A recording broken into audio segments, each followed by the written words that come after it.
E aí todo mundo acha que o papai e a mamãe vai lá, faz amor, espermatozoide entra, e aí naquela hora o espírito vem e pluft. Será? Pergunta 344. Livro Entre a Terra e o Céu, do André Luiz. A interação começa lá atrás. Ok? Pergunta 344. Em que momento o espírito se une ao corpo? A gente está falando de espiritualidade na prática. Quando que começa a viver a espiritualidade na prática? O amor na prática? E eu tô voltando lá para a concepção. O Espírito da Verdade responde: no momento da concepção. No livro Filosofia Espírita, tomo 2, da Federação Espírita de São Paulo, escrito pelo professor São Marcos, no penúltimo capítulo daquele livro, professor São Marcos nos explica que concepção, do ponto de vista filosófico, é diferente de concepção na biologia. Ciência, filosofia e religião. Em que momento o espírito se une ao corpo? No momento da concepção. Como que você chama? Sara.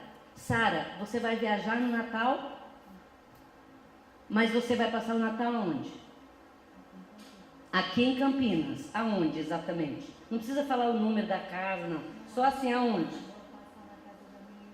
Tá. A Sara, ela vai passar o Natal na casa da irmã dela. Quando que é o Natal? 25. Ela disse que o Natal é 25 de dezembro e que ela está concebendo a ideia de passar o Natal. Ela está em processo de concepção. O espírito se une ao corpo no processo da concepção. Mas onde que entra espiritualidade na prática nisso? Onde entra? Para nós espíritas? Na hora que você está concebendo um filho, você não teve relação sexual ainda, do ponto de vista físico, do ponto de vista biológico, ainda não aconteceu. Você está concebendo a ideia de receber um espírito na sua casa? Começou a espiritualidade na prática. Comece a praticar. Você não é um espírito?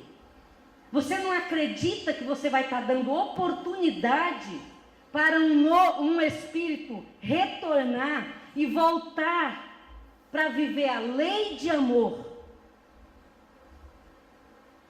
mergulhado inexoravelmente na lei de progresso? Então já começou a espiritualidade na prática. Começa a conversar com esse espírito. Começa a fazer evangelho no lar, a preparar o ambiente para receber esse espírito. Esse espírito está estudando. Esse espírito está sendo aproximado de você. E ele vai avaliar se ele quer mesmo voltar com esses pais. Então nós já temos as cartas na manga para viver espiritualidade na prática. Só estamos distraídos com o iPhone e com o Facebook. Não tem problema. Faz parte da vida. Mas nós estamos muito distraídos. E eu atendo pessoas no consultório todos os dias, vivendo muito sofrimento. Por causa disso.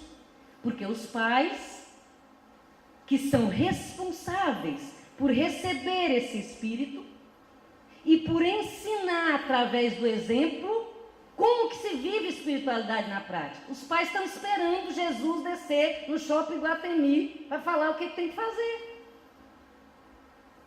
Estão distraídos. Pergunta 208 do Livro dos Espíritos. O espírito dos pais influencia de alguma maneira o espírito dos filhos? E o Espírito da Verdade responde: sim. é dever dos pais educar. Educar do latim educare, que significa mostrar o caminho, conduzir. Voltando para a fala do Espírito da Verdade, é dever dos pais educar os filhos através do exemplo. E se falharem, serão culpados. Na pergunta 110 do livro O Consolador, um livro de perguntas e respostas feitas ao Espírito de Emmanuel, no grupo Espírita da Prece em Uberaba, onde está a melhor escola para o espírito encarnado no planeta Terra? E Emmanuel responde: na família. É lá que nós receberemos os principais norteadores para desenvolvermos uma personalidade que faça a diferença positiva no mundo. E vocês estão achando que eu esqueci da fala do Bruce Lipton. Vou já voltar para ela. Página 89 do livro Evolução Espontânea. Abre aspas. Dr. Bruce diz o seguinte: nós somos espíritos, nós somos energia. A mãe que está grávida sente, manipula quimicamente esses sentimentos, porque ela manda os sentimentos, que são impulsos eletromagnéticos, que são transformados em química, hormônios, que varam a placenta, que impregnam as células do feto. Se você rejeitou o seu bebê, o espírito que está vivo, você está imprimindo nas células desse espírito a rejeição. Se você imprimiu qualquer outra coisa, sentimentos, está imprimido.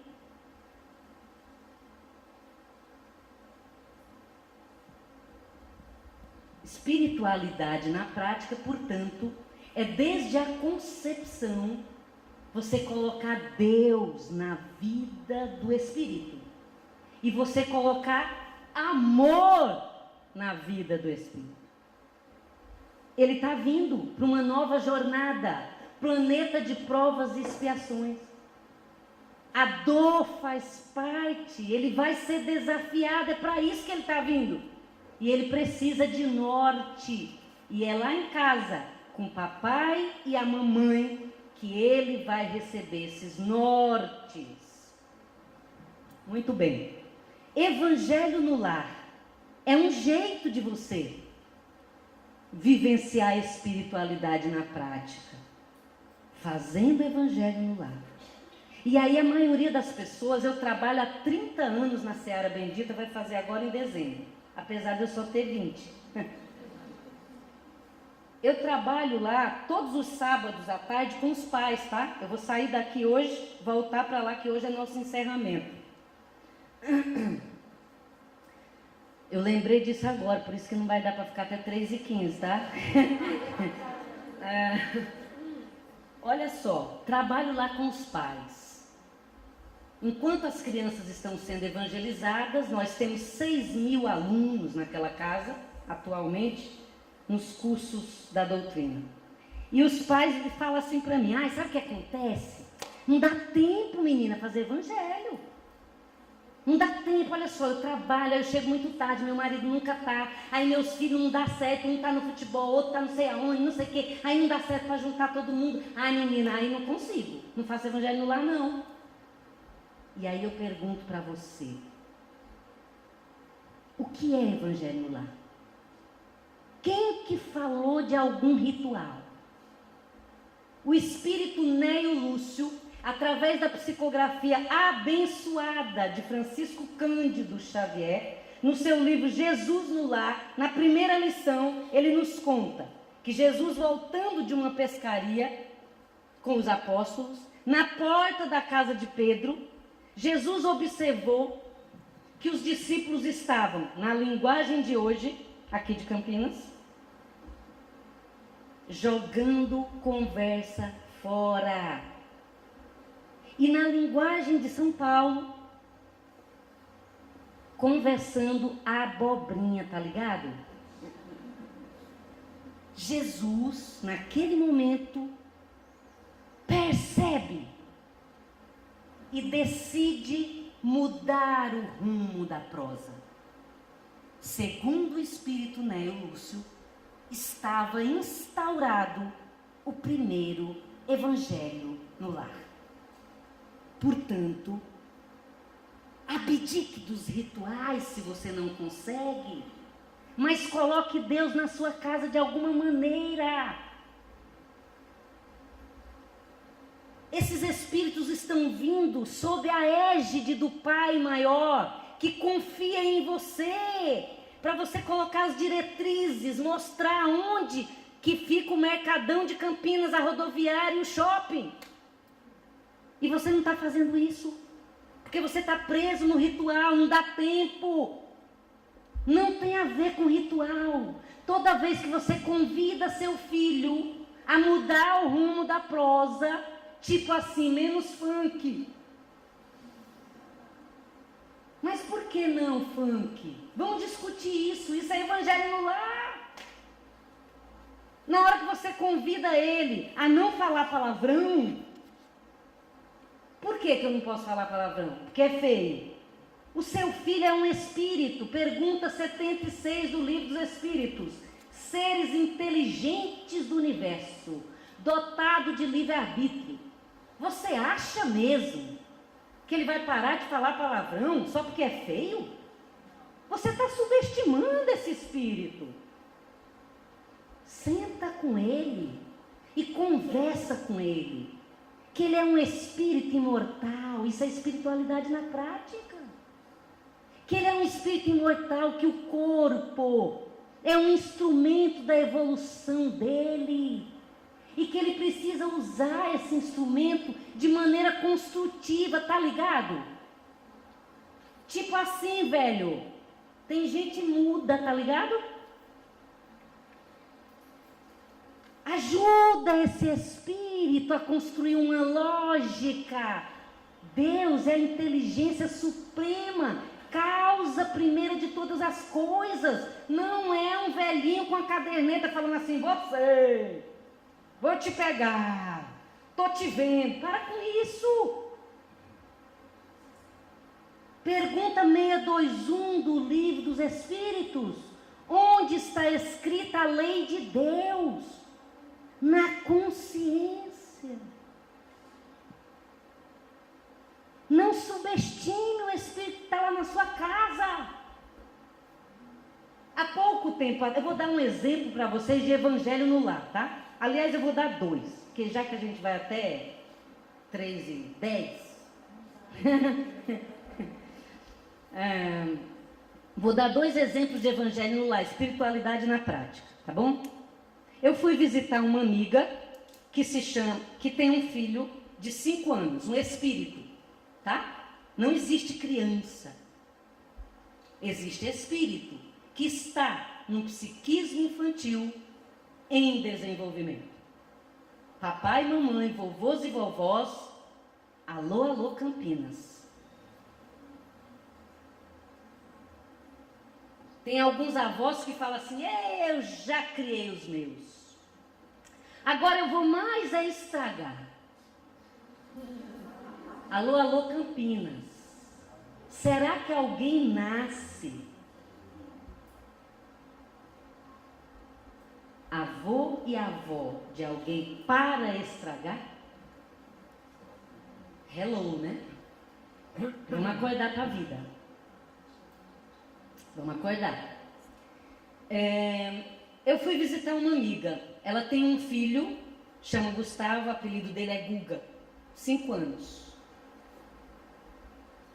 André Luiz, Missionários da Luz, capítulo 12, ele nos diz que até os 7 anos o espírito está totalmente permeável para nós colocarmos as diretrizes devidas. Roubar, não roubar, mentir, não mentir, através do exemplo.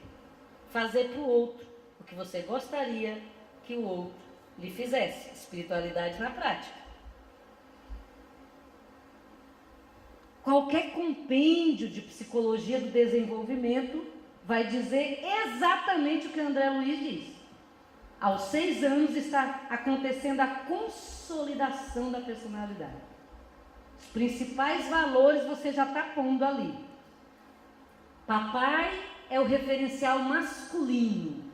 É com aquele homem grande que sabe tudo, que resolve tudo e que não mente, que eu vou aprender algumas coisas. Se esse papai acreditar em Deus, que bom. Que aí eu não vou me achar Deus. E aí lá na adolescência eu não vou ficar atirando dentro do cinema, não vou tocar fogo em índio, não vou fazer igual o Justin Bieber, foi dar parabéns para a avó pelado, não vou fazer igual a Miley Cyrus, que da noite para o dia deixou de ser uma menina boazinha, bonitinha, virgenzinha, que acreditava no amor e foi fazer gestos obscenos numa plateia para 2.000 pessoas, falando palavrões, simulando relação sexual. Então é com aquele papai, com aquela mamãe